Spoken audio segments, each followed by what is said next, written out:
Dallas, Texas, the hub of the expansive metroplex, comprised of 42 communities in 5 counties. One of America's great cities, a city with iconic sports teams and ultra-modern sports venues. A city with history, and some of it tragic. On November 22, 1963, I was a few days short of 6 months old.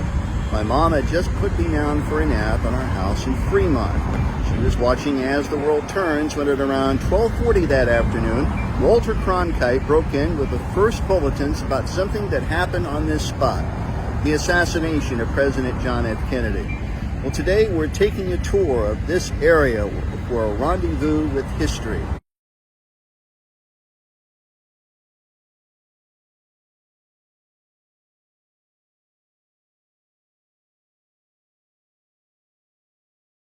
Dealey Plaza, the Texas School Book Depository, the 6th floor window, the grassy knoll, the triple underpass, the fence post. All the icons of a major tragedy were part of a tour this reporter recently took while in Dallas. Isaac, our tour guide, took us on a comprehensive tour recapping that momentous day in history almost 62 years ago. Our tour actually began at the JFK Memorial Plaza. Located 1 block east of Dealey Plaza, this structure of precast concrete was designed as a cenotaph, or empty tomb, honoring Kennedy's spirit. Instead of a statue, which Jacqueline Kennedy rejected, a simple monument with JFK's name sits in the middle. Across the street are the Dallas County offices, including the Criminal Court Building, where Jack Ruby was tried and convicted of killing Lee Harvey Oswald, and was imprisoned until his death in January 1967. Our tour guide then took us on a portion of President Kennedy's winding motorcade route through the streets of Dallas, stopping next at Dealey Plaza. Originally a monument to the late George Dealey, the publisher of the Dallas Morning News, Dealey Plaza includes a giant marker signifying its part of the JFK assassination history. Imagine yourself being at this spot on 12:30 that afternoon.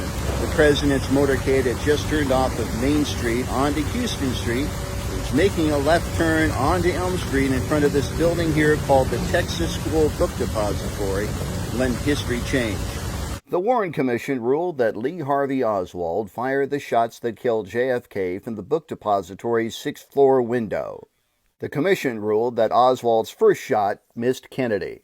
X's in the street mark where the so-called magic bullet hit Kennedy and Texas Governor John Connally. One of the remaining mysteries is where the fatal shot was fired. This area right here is the grassy knoll. It's been the subject of a lot of different conspiracy theories who believe a second gunman fired from somewhere in this area. Another X in the street marks the location of the fatal headshot. And this is the location where Abraham Zapruder filmed the most infamous home movie in American history. The Zapruder film was the only known footage capturing the entire assassination sequence from the front of the motorcade. This gives you an idea of what Zapruder was looking at when he filmed that movie. The vehicles in this recreation are moving much faster than the actual motorcade. Life magazine bought the rights to the Zapruder film and published frames from the movie in a memorial edition published about a week after the assassination. The actual Zapruder film was not shown on television until 1975. Other assassination buffs theorized the fatal shot was fired from this fence next to the knoll, or from on top of the triple underpass, once known as the Gateway of Dallas before it became a part of tragic history. Today, the former book depository houses the 6th floor museum at Dealey Plaza, which explains the entire history in fascinating detail. Among the features, Oswald's 6th floor perch preserved in glass, as well as numerous artifacts such as the suit Dallas police officer Jim Levitt was wearing when Jack Ruby killed Oswald, and the hat Ruby was wearing as well, and the camera Zapruder used to record his infamous movie. Hope you enjoyed this walk through history, and thank you for being with me today. If you like these videos, like and subscribe to this channel. And don't forget, for the latest news information, log on to KMAland.com. Till next time, Mike Peterson, so long.